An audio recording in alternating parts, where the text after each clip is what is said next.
नमस्कार दोस्तों। आज विश्व युवा दिवस है। उस दिन हम ये बात कर रहे हैं अपने देश के अपने साथियों से जो आज युवा हैं।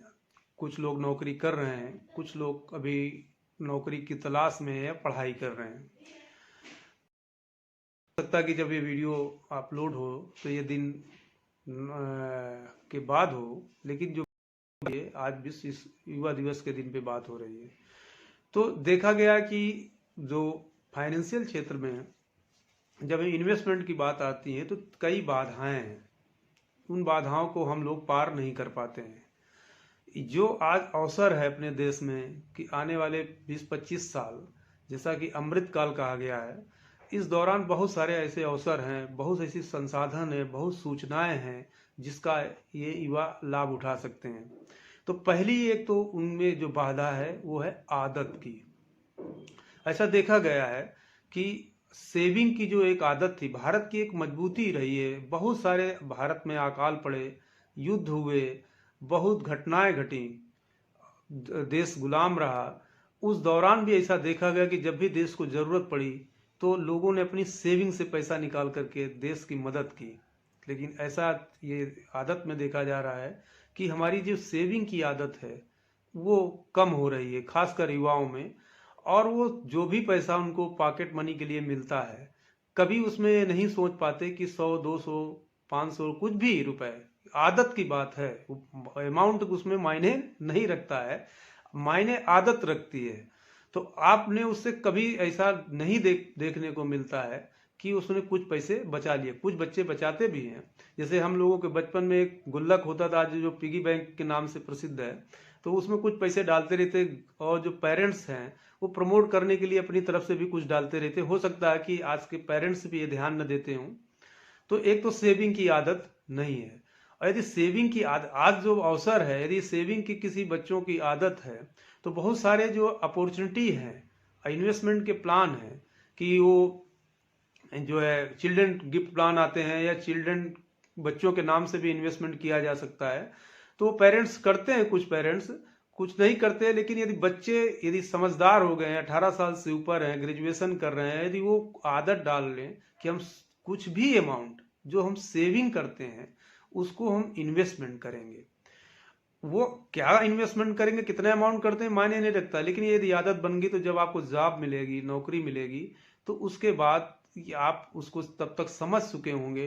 तो शुरुआती दौर में जब आपके पास खर्चे कम होते हैं तो उस समय आपके पास अवसर होता कि आप ज़्यादा इन्वेस्टमेंट कर सकें। लेकिन चूंकि आपकी पहले से सेविंग की आदत नहीं है, दूसरा इन्वेस्टमेंट की तो आदत ही नहीं है, तो कई साल तो हम ये समझने में लगा देते हैं कि हम इन्वेस्टमेंट करें, कहाँ करें, ना करें। अभी तो नौकरी मिली, अभी तो कुछ शौक पूरे कर लें, और इसमें वक्त निकल जाता है। तो ये एक बाधा है सबसे बड़ी, जो उसको पार करना है। दूसरा एक और भी आदत है युवाओं में देखा गया है कि वो क्विक रिटर्न चाहते हैं। उनको तुरंत बस आज ही पैसा लगाएं और कल वो डबल हो जाए, बहुत सारा पैसा बन जाए।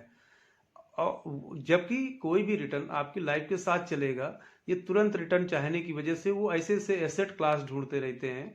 और जैसे कि अभी आपने देखा होगा क्रिप्टो का काफ़ी क्रेज बना है, एक निफ्टी और बहुत सारे ऐसे इंस्ट्रूमेंट हैं जिनमें वो गेमिंग प्लेटफॉर्म, जिनमें वो युवा अपना क्विक रिटर्न के चक्कर में लगाते हैं। या डायरेक्ट स्टॉक खरीदना, अच्छी बात है, खरीदना चाहिए, लेकिन ये नॉलेज नहीं है, किसी वजह से खरीद रहे हैं बिना जानकारी के, तो भी ठीक नहीं है। तो एक तो पहली आदत न होना, दूसरा आपके पास क्विक रिटर्न की चाहत होना, जो बहुत असंभव है, इतना आसान नहीं होता है। यदि क्विक रिटर्न मिलता है तो उसी हिसाब से वो जाता भी, रिस्क उसमें बहुत ज्यादा है।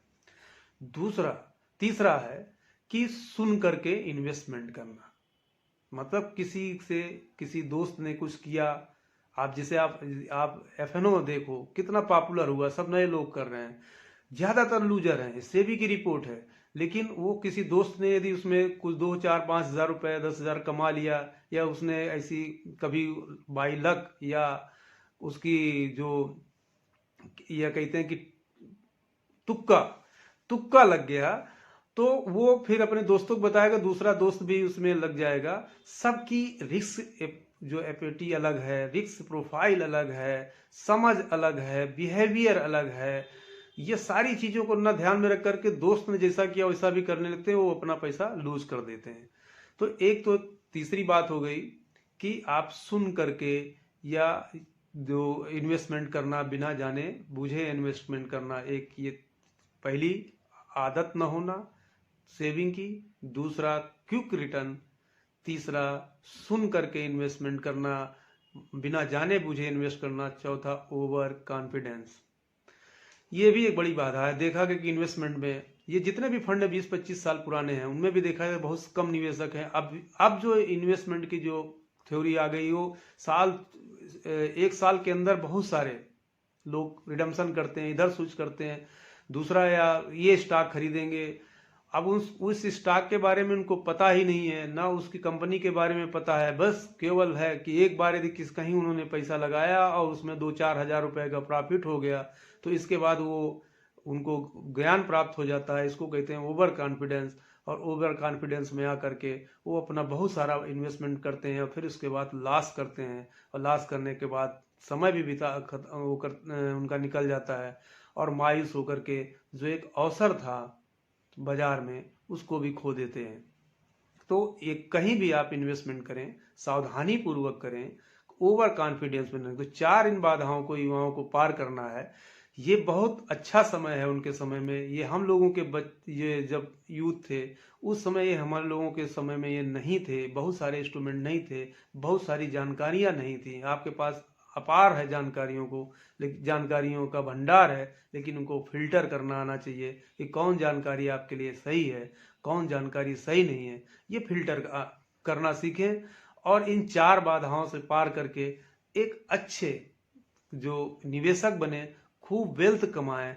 और जो हम लोगों के तरीके 50-55 साल 60 साल तक काम न करना पड़े, उसके पहले ही आप अर्ली रिटायरमेंट हों और अपने पेरेंट्स के, अपने परिवार के साथ खुशहाल जिंदगी बिताएं।